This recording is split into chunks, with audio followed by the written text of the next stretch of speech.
would you say we've moved a step forward or backward for democracy? It seems clear that we have moved backward. It seems very clear. Okay, why would you say so? What's your point? Well, the biggest public indication is the fact that the other candidates have rejected the results. I mean, 2015, no matter how terrible it was accepted by the other candidates. Yeah, but it's not the first time that we're seeing people reject results, because usually we know that the losers of elections usually will always like to seek redress. Yes. But we had a one-off with the President, assume, Jonathan, yeah. Let us assume, because this argument does not help for development. Let us assume that the losers lose legitimately and still reject the results. What would that lead to ultimately? Because they will only further embarrass themselves if they go to court, assuming they lost legitimately. The facts are different. Chief Dr. Jonathan has said in his book that he didn't lose fairly, but that he needed to let it go as a judgment and a sacrifice he had to make as a leader.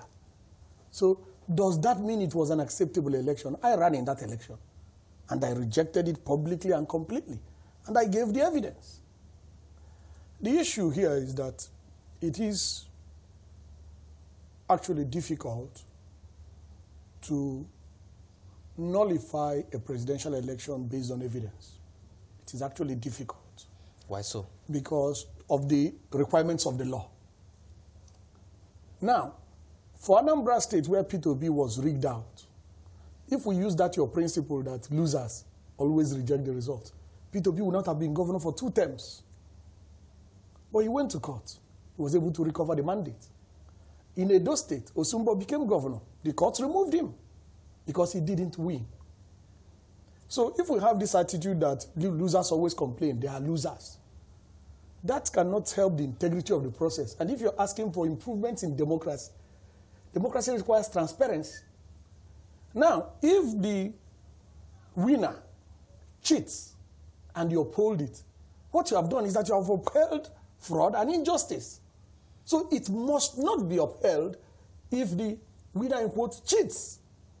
Because what you're doing, you're authenticating cheating.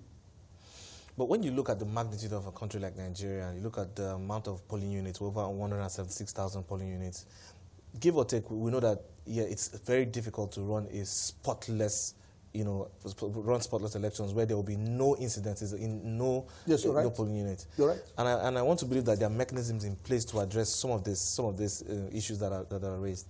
They gave most of the political parties and the observers a chance to speak and raise their objections to the elections that were in there. Do you think that process was transparent enough? Clearly it was not, because in that process you're talking about, the election results were challenged in that process. And both the words and the body language of the INEC chairman showed that he had something to hide. Both the words and the body language. Can you clarify on that allegation? Okay, no, it's not an allegation. You can play the video and we'll watch it together. Okay. I mean. Okay, make me understand it better then. The PDP, one of the PDP agents said, can we use the card reader to authenticate the number of accredited voters? We are seeing fictitious numbers.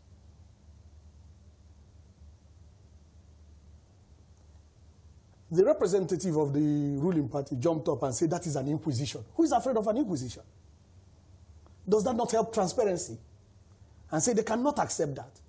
And then the INEC chairman says, well, if you have your case, you say, we have a petition. You say, no, take it to the secretariat. That looks like, don't bring it to me. That's what I mean by both the words and the body language. It shows somebody who's trying to hide something. Because if you accuse me, Chief Martin Onuvoto, I'm announcing fictitious numbers, it's a direct threat to my integrity. I'm going to show that I'm not announcing fictitious numbers. I'm not going to be the one saying, well, I'm going to show immediately that, what do you mean? These are the numbers. But that could be interpreted in many ways, because it could also mean that he's trying to say... I understand election. Okay. And maybe I need to read you my CV so you know that I understand election. No, I know you've In 1993, I was a presiding officer. Okay. For Abiola versus Tofa. So I understand the elections. Collations are at multiple levels. At any of those levels, anyone who has the capacity can change the results. Now, which is why we insisted on transmit results from polling units. So that checks collation fraud, which has been established in Nigeria. It was established in the case of P2B, APGA versus PDP in Anambra. That what was the vote cast was not what was announced by INEC. And it has been established severally that the collation is subject to manipulation in Nigeria. It has been established by court cases. So why will you now endorse that and say anybody INEC announces is the winner? I'm coming. Let's be very clear about what we are doing to ourselves and to our country. It's not about who becomes president. It's about having a process that is democratic and has the integrity to produce a true winner, not a fake winner.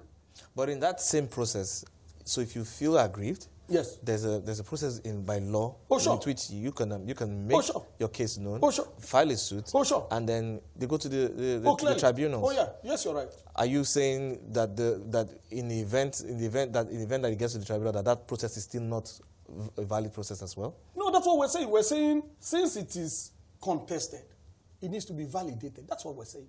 Yeah. And interesting, His Excellency Alhaji Atiku Abubakar has said that he has the real results. If you have the capacity, hold on.